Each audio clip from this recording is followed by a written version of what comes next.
control the outcomes. There's no excuses when you own these properties. You can asset manage them as best you can, but if you can't control the outcomes and the results, there's really no excuse.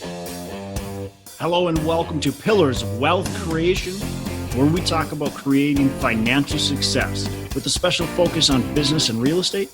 I'm your host, Todd Dexheimer. Now, let's get to it. Hey, welcome back to the show. I'm your host, Todd Dexheimer, and today's podcast is a little different.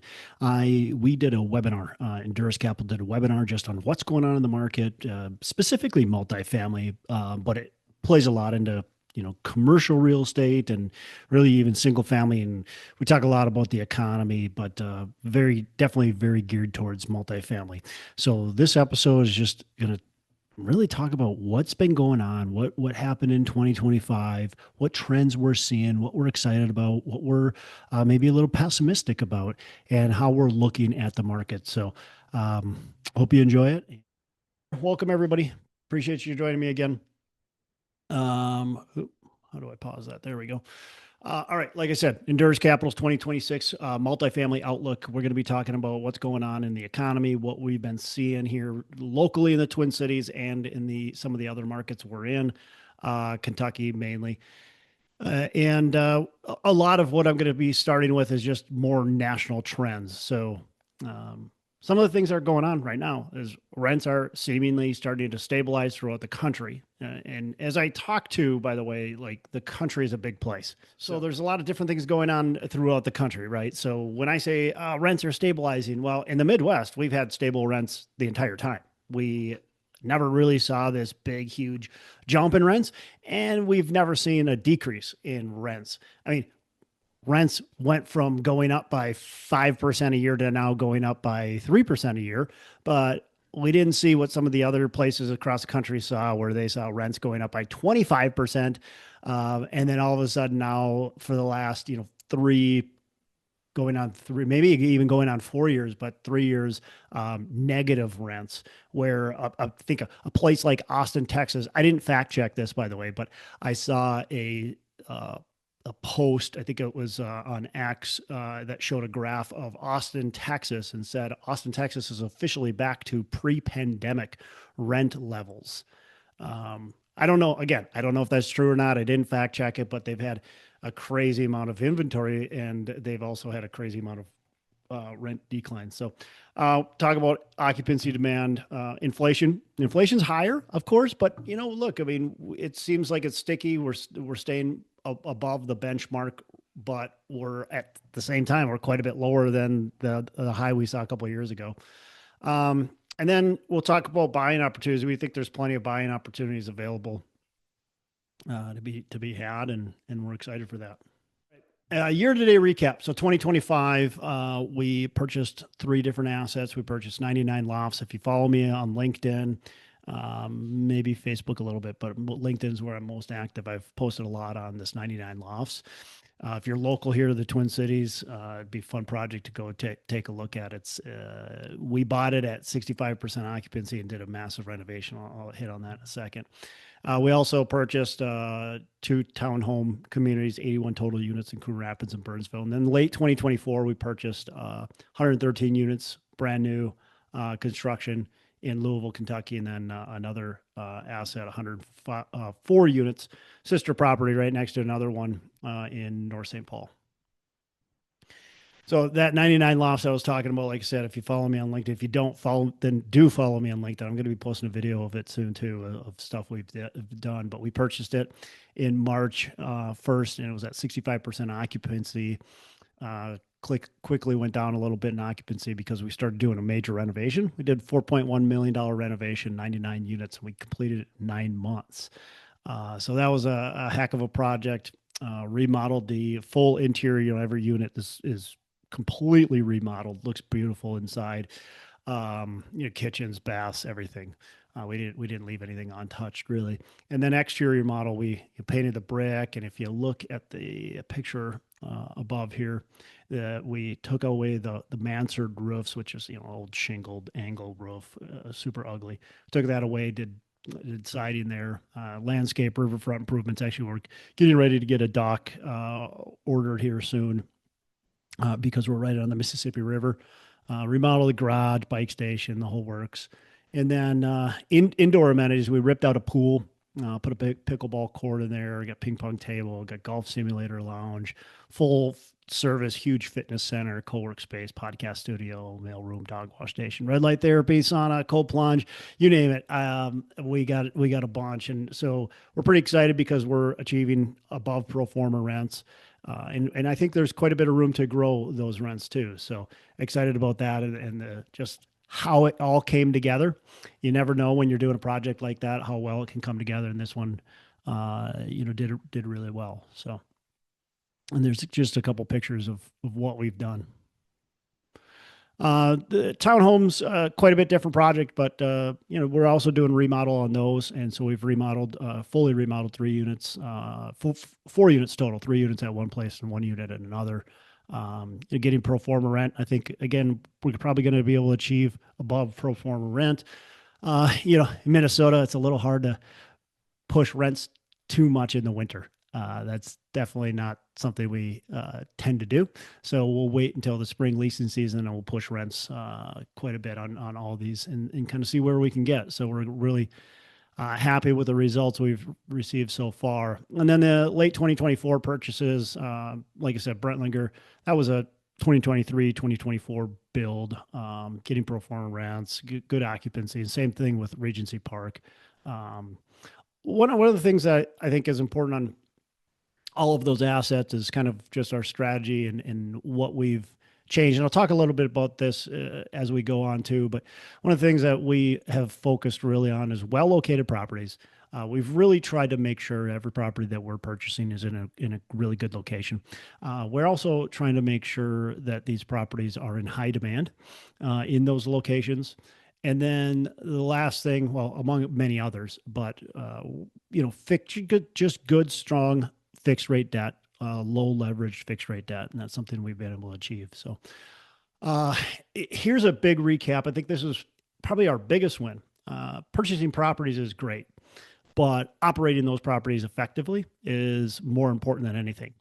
And so in 2024, 2024, I guess, we started to bring property management in-house and really brought everything in-house, or most everything in-house in 2025.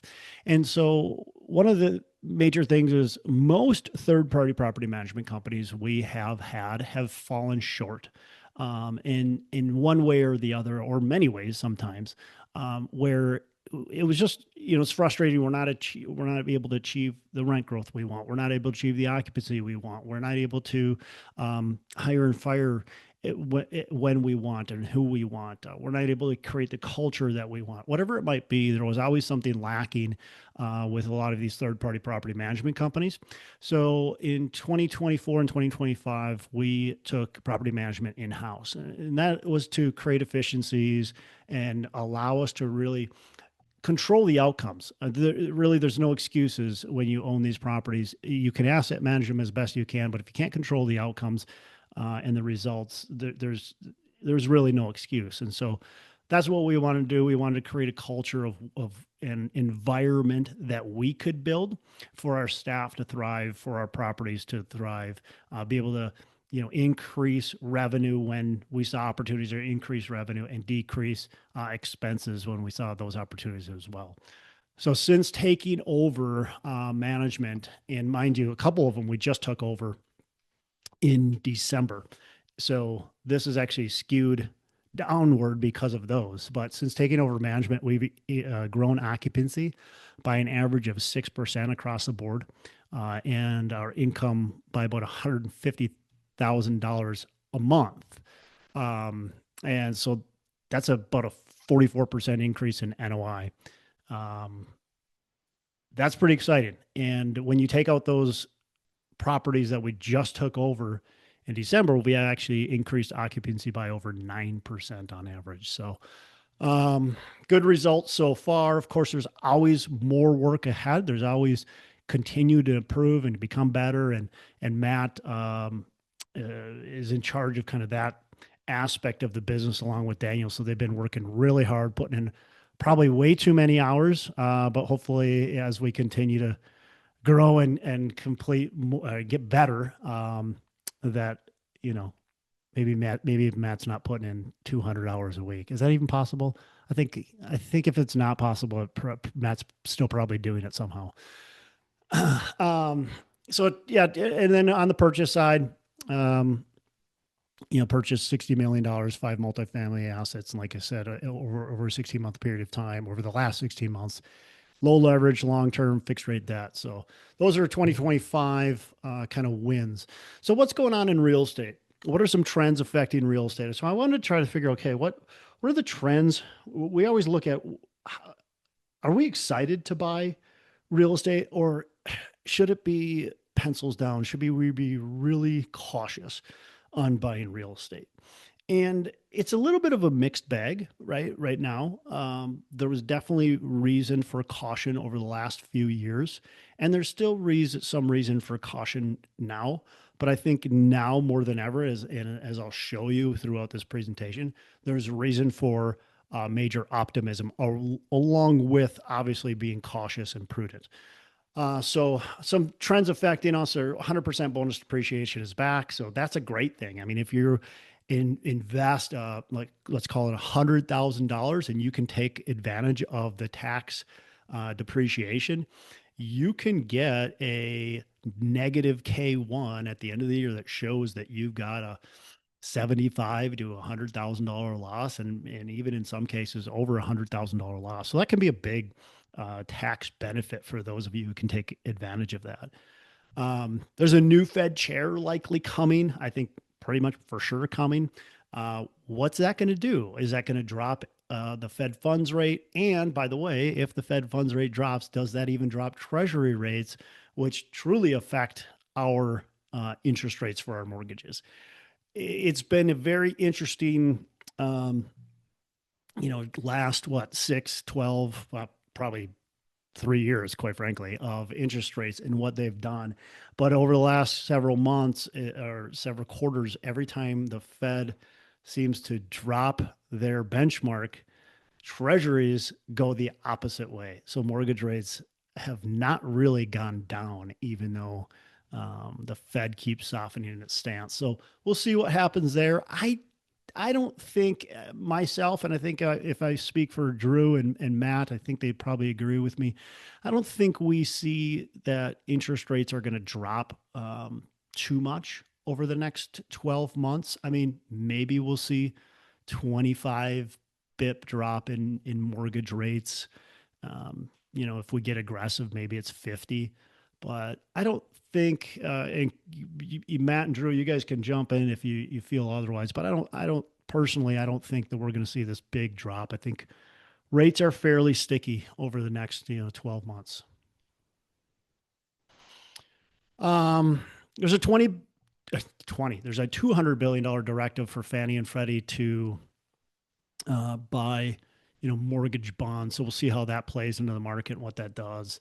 And quite frankly, some of the stuff like Trump just says, the administration just says, and we got to wait to see if it even happens. So a lot of stuff is said. It doesn't mean all that stuff is going to happen. Some of it certainly probably will. Maybe all of it won't. So there's also this stoppage in institutional buyers purchasing single family homes. What's that going to do to the market? Quite frankly, I don't think a lot. There's just not a lot of institutional buyers buying single family homes as far as a percentage wise.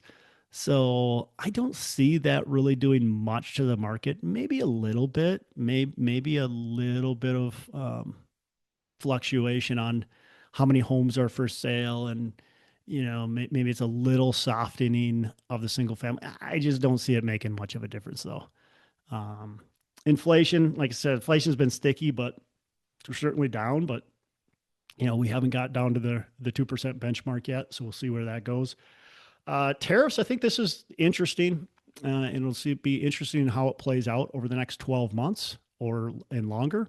But I think everybody thought that tariffs were going to totally change pricing. And so far, we really haven't seen much impact on inflation. Now, you can argue maybe inflation would be down a little bit lower if we didn't have any tariffs, but we really haven't seen a ton of impact from the tariffs. Now, I can listen to 10 different experts and I'm going to get 10 different answers of why and what's coming. So I think that'll be just interesting to see how that plays out over the next 12 and 24 months with tariffs and how they affect the economy. And Drew and Matt, feel free to jump in on any of this stuff because you guys are probably smarter than me on it, all of it. So, less foreign dollars have been invested in real estate too, and that affects pricing. I think it was 2019. I was reading an article on a Chinese investor group that invested in Chicago, and they bought a high-rise apartment building in Chicago for a one cap. A one cap. No domestic buyer. I shouldn't say no. Maybe there's a few, but domestic buyers are just not buying at a one cap. But in a Chinese group is happy to pay a one cap because in China, they're literally buying for negative. So at least at that time they were. But those dollars aren't really flowing in as much as they used to be. But there are more domestic institutional funds. So it's kind of been replaced, which, again, I don't know if that's a good thing, a bad thing. Less buyers in the market, but there's still a ton of capital ready to deploy in the market. I thought this was really interesting. Multifamily household estimate hit 22.4 million in 2025, which is an all-time high, a 1.8% growth rate over the past 3 years. So I thought that was really interesting, and obviously shows the strength of multifamily and what's going on, the dynamic there. The next several charts is going to be talking about this, major drop in construction levels. All right, so this one's just showing the supply, and you can see in 2024 we had the most amount of supply we've seen in a long time. 2023 actually was the most amount before that, and then 2025 you can see since Q4 of 2024, we've been dropping. So Q3 2024 was our high point, and then we've continued to drop in deliveries. Now 2025 was still a pretty good year for deliveries. And on this next slide, you can see 2025 is a projection, of course, because the final data numbers aren't in. But looking at this, you could see the huge drop in supply from 2024 through 2025, and then projected in 2026. So still a good amount of units being delivered, but a massive, massive drop off. And that's a good thing if you're a multifamily investor, if you're looking at wanting rents to go up, if you're looking for vacancy to tighten, this is a really good thing. So we've seen a ton of supply. Obviously, 2024, you look at that number, it's huge. 2025, again, still really big number, but 2026, a big drop off. People have been talking about how 2025 is going to be a great year. They were talking about that at survive until 2025. It's going to be a great year. We're going to see rents going up, blah, blah, blah. Well, what most people don't realize is everything in real estate happens slower than what you imagine. And so when we said, oh yeah, we're going to have a lot less homes or a lot less multifamily being built. Well, that's a big freight train. And just a permit that gets pulled in 2022, that delivery doesn't happen until between 2024 and 2025. So you have to understand how slow moving that is. And then we take a while for all that to get absorbed. And while that's happening, while it's taking a while to get absorbed, apartment owners are like, hey, man, I want to get this thing leased out. So they're dropping prices. They're offering concessions. That puts pressure on the entire market. And finally, it gets absorbed. And then it doesn't happen overnight either, where rents start going up. It takes a little while for that pendulum to swing and start going the other way. I think we're going to see that in 2026. Now, January still saw a pretty soft month in 2026. And I expect And again, this is nationwide. I expect to see that continue for the next several months, but that pendulum is going to start to swing, and we're going to see a change in occupancy. We're going to see a change in rent growth. And by the end of 2026, I think we're going to be singing a lot different tune. I don't want to sit here and say we're going to see 10% rent growth just absolutely ripping. That's not going to happen. But are we going to see some rent growth and positive feeling nationwide? I absolutely. So overbuilding, you can see some of these markets, and as we look on these next couple slides, you'll see some of the differences in the markets. But there's a huge percentage of concessions being given by some of these high supply markets. You can see Phoenix, over 50% of apartments have concessions, and some pretty big concessions. I thought this was an interesting slide. I actually created this line here that shows really what happened with rents. So if we look at any time, we can see, well, geez, rents pre-pandemic, they went down right away, but then they just skyrocketed. And that's what most people think of. They think, wow, rents just absolutely skyrocketed. Well, now they've slowly came down nationwide. And so if we actually look and we just draw a line from pre-pandemic through today, we've actually had 2.3% annualized rent growth. That's actually like super healthy because wage growth has actually been better than that. And so that's really healthy. Rent is fairly affordable. It was extremely unaffordable, in 2022 when it was the highest point. But now today, we've had several years of wages outpacing rent growth, and now it's affordable again, which is really healthy. That we like that as apartment owners. At least I like it, and I think most people like it as apartment owners. We want people to be able to afford rent. This is interesting. So, pre-pandemic and in pandemic, uh, you know, the South and Southeast was the story. Rents were growing extremely fast. They were leading the nation. The Midwest just didn't look good. Our rent growth was only going up by 5%, where, Phoenix and Austin and you name it, they're going up by 15 to 20% or even more. And so they look like the darling, like, I can't believe anybody's investing in the Midwest. Why would you? You got to go down south. You got to invest in the Southeast. Well, now fast forward through today, which this has been the case over the last 3 years, the Midwest and Northeast are the strongest in the country. And it kind of goes back to that saying that slow and steady, that's what we like about the Midwest. That's what we like about the markets we're in. They're just slow and steady. There's nothing too attractive. Like, it's not like, whoa, look at these markets. They're so flashy.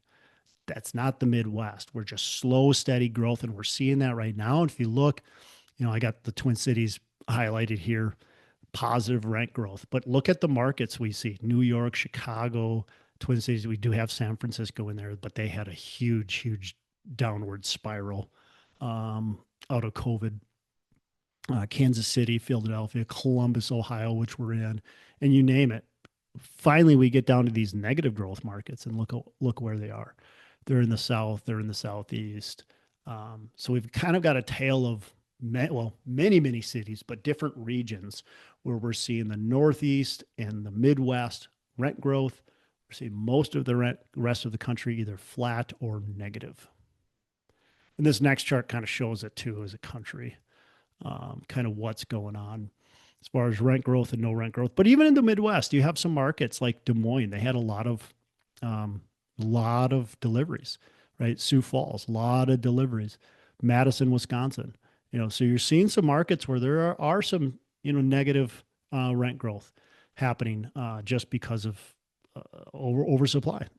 And then I saw another chart today, actually on LinkedIn, but our rent's bottoming. We do think this is kind of that start of the turning point. Again, I don't want to say it's going to be this big curve up. It's certainly not going to be a 2021 to 2022 rent growth. But I think we might see, just some good momentum and that kind of pendulum start to swing towards positive rent growth throughout the country, and the Midwest probably leading the way still for the next many years. Um, and the same, and part of that is because of wages, and you can see the wage growth in the Midwest is really strong, and it's kind of caught the rest of the nation too. Um, just an interesting chart. This is a survey done, and who thinks what, and so most of the market thinks that we are priced accurately, and now is a really good time to buy. Here's another one. I thought this was interesting. I don't know if I agree exactly where we are. Um, I think we're more like at zero. I think we are probably close to the bottom of the market today. But you can see they're taking the GFC and the 80s and showing how they grew throughout that cycle. And so you can see there was an expansion out of the GFC for about 13 years. There's expansion out of the 80s for about 15 years. And you saw 4X and 5X equity multiple. And so that's like, look, if that happened again today and you bought a building today, that's saying that if you don't do anything, no value add to it, you just buy that building, you run it efficiently, you're going to 4 to 5X the value over that period of time. And that's pretty impressive. Of course, we're trying to do value add. We're trying to, do more than just that, but kind of show you where potentially we are without trying to get, too excited about it, right? You still want to make sure you're paying attention to the fundamentals and not just going, hey, well, look what happened before. That's certainly going to happen again. You still got to make sure you're being conservative, but just some excitement about what could be coming. All right, so I'm going to highlight the Twin Cities market, Louisville and Lexington, and then we'll dive into kind of what we see in the future. So Twin Cities, why do we like the Twin Cities? Twin Cities has been obviously a part of some negative headlines lately. I think there's no hiding it. If you haven't heard it, you probably have, been in the woods by yourself for the last couple months, which congratulations, by the way. I want to be there too. But the Twin Cities, obviously, with the whole ICE thing, and I'm not getting into politics, but with the whole, everything that's been going on with immigration and ICE, and then the fraud cases, and just everything that's been going on in the Twin Cities, there's a lot of people that are like, oh, I don't like that market, which actually to me is, I don't like what's going on here. I don't like the negative press, but at the same time, if other people aren't quite as interested in the Twin Cities, that's great for us because that means buying opportunities, because I think the Twin Cities is an extremely strong market.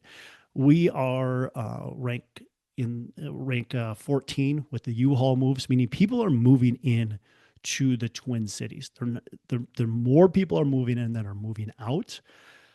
That's a good thing. Population is growing. Our median household income, we're at $102,000. That's 21% higher than the national average. People make a lot of money here. Residents only spend 18.4% of their income on rent. Like that's so affordable. We look for markets that are 25%. That's really a healthy mark. Twin Cities is at 18.4%. Wages are and have been outpacing rents for the last 23 consecutive quarters. That's pretty impressive. We have a lot of supply constraints. If you look at this, we only have 2,540 units that are expected to be delivered in 2026 compared to 15,000 that got delivered just 2 years ago in 2024. So we do have some supply here. I wouldn't call it oversupply, but we have a supply demand imbalance that is coming.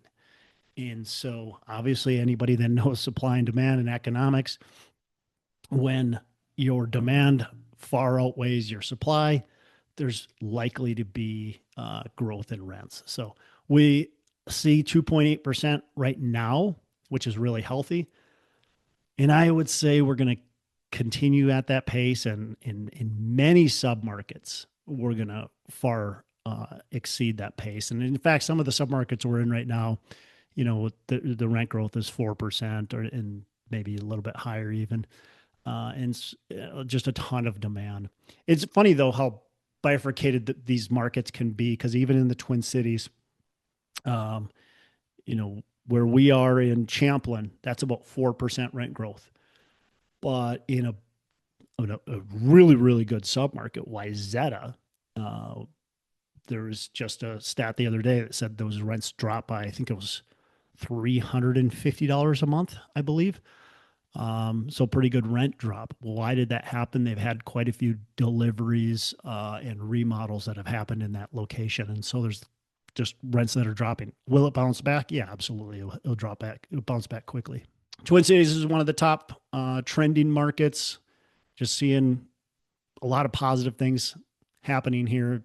Again, it's due to falling supply, due to affordability, very competitive job market, and vacancy rates. I mean, look, even though we've had that supply, we're at 6.3%.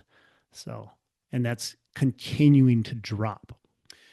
This just shows, again, just a kind of a chart to show you what's going on in the market. So our deliveries versus our absorption, and then kind of how our rent is growing. And then the chart on the right, so single family and multifamily permits. You can see the multifamily permits have dropped like a rock. And of course, those deliveries, again, are probably 2, sometimes even 3 years out. And some of them don't even happen, by the way, though. Just because it's a permit doesn't mean it's going to 100% happen. And then occupancy growth is the bar.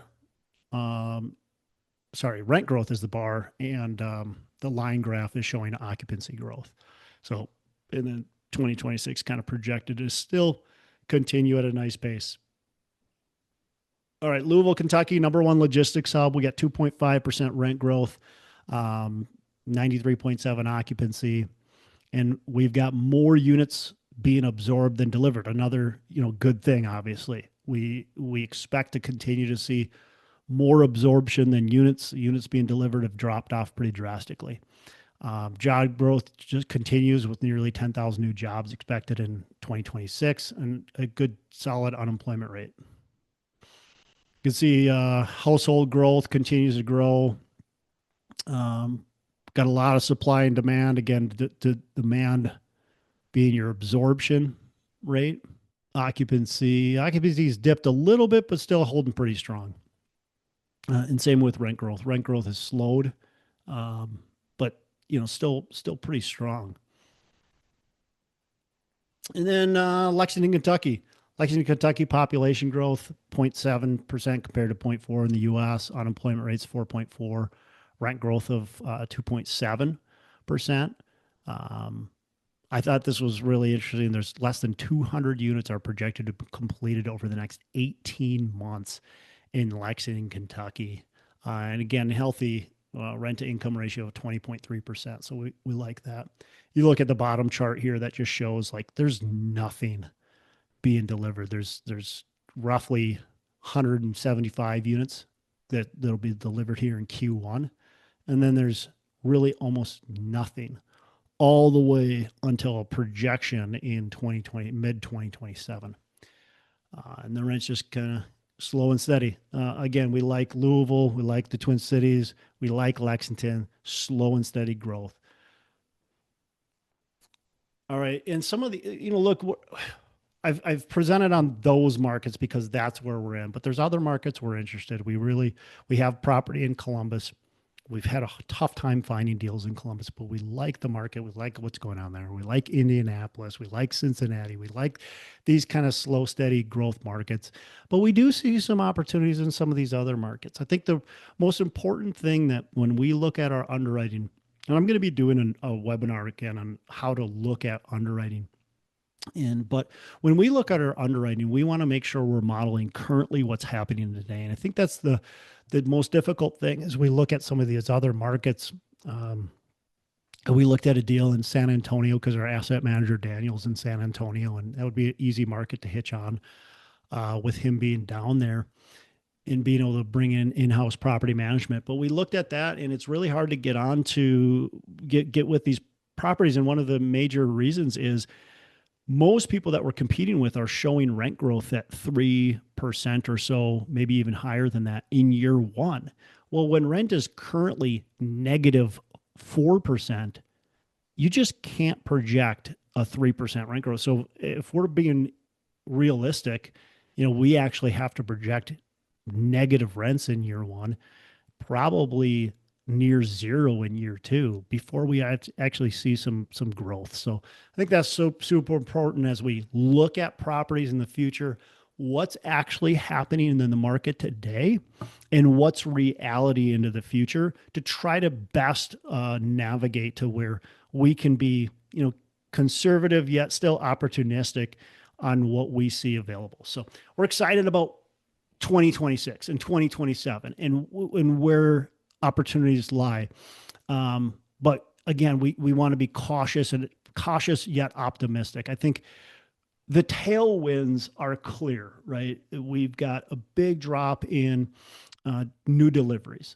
We've got rents that have been, really just basically muted for the last many years, several years. And wages have increased, meaning we've got some room. We've got rent affordability.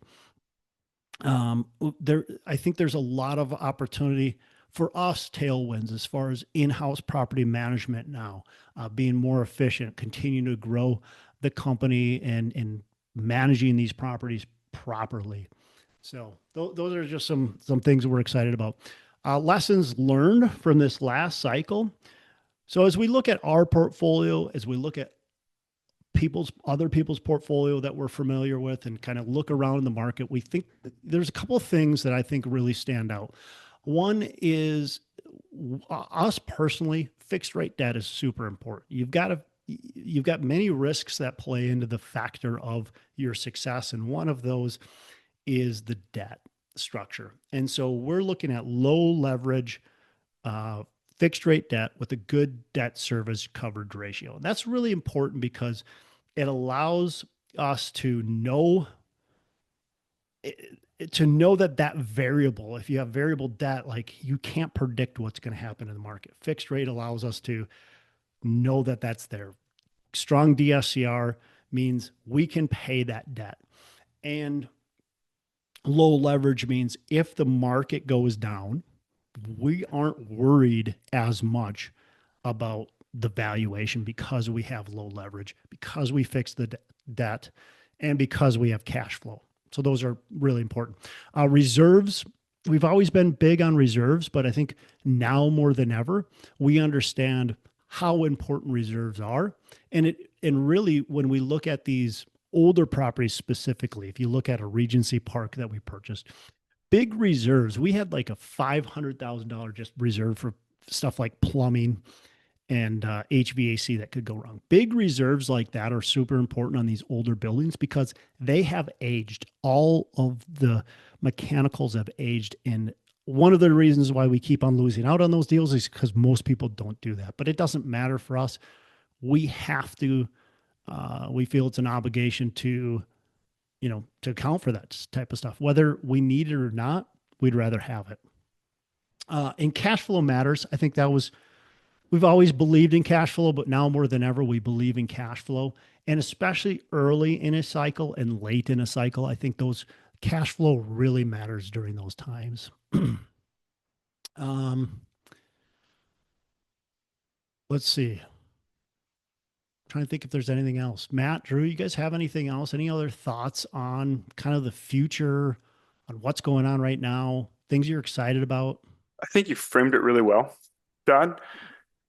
Hit on a couple of notes there. Obviously, once things get delivered, then they've got to be leased up. Jay Parsons, for anyone who follows multifamily news, has been harping on this for a while.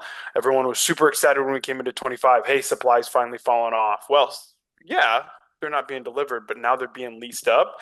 And as you go through a lease up, you have a ton of concessions, and it's this little bit of a dance you have to work through. So this supply wave is going to be with us for a while here, and you understand what can truly move in multifamily. And then as we look at in-house management, it's wanting to control the entire P&L. Obviously, more income solves all problems, but we believe that just by having greater intentionality and a greater tenacity to scrub every single expense line, that we can truly control the value of these properties. We'd be foolish not to say, yeah, we're coming out of a period where, in 21 and 22, you put the for rent sign out, you got the rent you wanted, and you really went on your way. Well, when you have interest rates do what they did, and then you introduce generation levels of supply, all of a sudden you're really concerned now about how to mitigate costs increases in your water bill or any other line along the P&L. So it's just our opportunity to really be good operators. Yeah, yeah, and while the market maybe looks different across the country, the same is true. I think probably everywhere is that, like you said, in 2021 and 2022, you could literally put your for rent sign out and somebody was coming to pay and probably getting 10% more than what you were expecting. Now today, it's in the Midwest specifically, because that's what we're familiar with. It takes a little bit more, marketing, takes some more intentionality. I mean, our rents are strong, our occupancy is strong, but it's not quite as easy as it was just a couple of years ago. Even though I wouldn't call it hard by any means. It's just not quite as easy.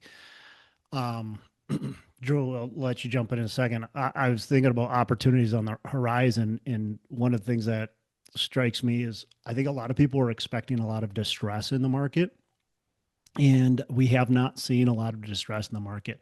There's been a little bit, very few though, properties that come distressed, and even those that have came quote unquote distressed, they're not selling for distressed prices. They're selling for market prices. You're not getting a discount. The seller is expecting you to pay full market price. And so we haven't really seen that distress in the market. And I don't think that's the opportunity to come. Today, I think there's a couple opportunities that you can see. And one of those is like that Brentlinger Park townhomes, where it's a newer construction. We got good cash flow. We started out right away, day one, getting nice cash flow, paying good returns to investors. And that'll just continue. And it's kind of good cash flow, slow, steady, nice growth, and watching the market continue to grow and improve. So I think that's one opportunity, is buying new, really well located assets and working on operational efficiencies. I think there's some opportunity in older vintage assets and smaller unit sizes. So when we're talking, maybe the best opportunity right now might be in buying 40 to 80 unit properties, because that's kind of a no man's land zone here. Institutional buyers aren't going after it. Big players aren't going after it, but yet it's too big and too expensive for most individuals to go after. And so that might be another opportunity. It's just certainly someplace that we're looking. A little bit older vintage, not necessarily 1960s, although I don't know that we would say no to it if we can have good reserves for that type of stuff. But we are looking at kind of some of those smaller properties that we know we can be nimble and efficient and run really, really well and have a competitive advantage over the market. And say, Todd, on the acquisition side, I think one of the things I see as opportunities on the horizon is that as we have been very careful to stay within our underwriting parameters, meaning reasonable rent and expense growth, plenty of operational reserves, ample CapEx budgeting, and making sure that we're able to start distributions very early in the acquisition process.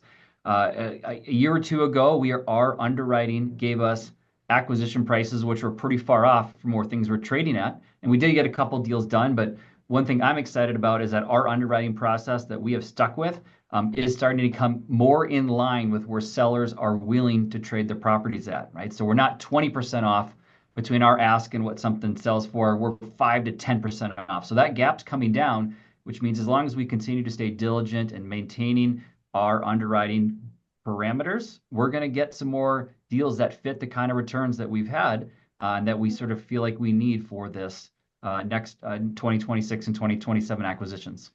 Yep. Yep. Absolutely. Yeah, that's great. Yeah. I mean, our approach is continue to stay disciplined, be looking for the right opportunities that fit our investors. We don't need to shove deals across the table, but we would like to grow as a company. We'd like to do more deals. That's what we look forward to doing. We think we have a lot of good things going, especially now that we took things in-house. And so we'd love to be able to do that. And our goal in 2026 here would be to buy, 4 deals. But again, they got to be the right deals. They got to fit. We have to feel like they hit our buy box really well. And we're optimistic to see what's coming. And I hope whether you're, an investor with us, whether you're just trying to just try to learn, whether you're investing on your own, I think 2026 is a great year to get involved. And I think 2027, quite frankly, will be even better. So, do we have any questions, Drew, by the way? We do. One question here. Can you give a ballpark on how much Twin Cities multifamily market, primarily Class B and Class C, how much valuations have decreased percentage-wise from their highs in, say, 2021, 2022? Yeah, that's a great question. And this is pretty standard across most markets that valuations have decreased around 20%. Now, every market somewhere different, right? Some are 15%, some are 30%, but the Twin Cities is about 20% decrease in valuations. As I've talked to several different brokers, and Drew, I don't know if you've heard similar statistics, but that's kind of what I hear is about 20% or so. About right. Yeah. That's all we have so far, unless someone wants to pop one in the chat or in the Q&A tool, and we can happy to answer that live as well. Well, hey, if you're still hanging on, I'm going to do several more webinars, and I'll be blasting those out on email. So, hopefully we get you in some other webinars that are really interesting. If you have a topic you are really interested in and you think we can cover and that we can hit on, send it over and say, hey, I'd love to have you do a webinar on this topic. Of course, I'll take a look at it, make sure it's something I feel confident in doing the webinar on, but I would love to make sure I'm serving your needs and what interests you the most. All right. Well, thanks everybody. Appreciate the time and hope you all have a fantastic 2026. Hey, thanks so much for listening. I appreciate you being a loyal listener. I would love to have you go on to our Facebook page and subscribe, give us a thumbs up, go on to iTunes or wherever you listen and give us a rating and review. Don't forget to subscribe. Your rating and review just helps us push this out to more and more people and continue to grow our audience and hopefully positively affect a ton of people out there that really need this and want this. So the other thing I've got for you is a free ebook on my website. So go on to venturedproperties.com, and download our free ebook on real estate and on syndication. And I've got some data points in there, some really good stuff for you. So I'd love to have you take a look at that. It's free. I'm not expecting anything from it. And also, look, if you want some help in multifamily, want some help learning, growing, getting your business off the ground, I would love to talk to you about what it would look like to work with me potentially and see if that's a good fit. So you can go to coachwithdex.com and check that out, and we can definitely have a call. Thanks a lot for listening. You make it a fantastic rest of the day. I'll catch you on the next episode.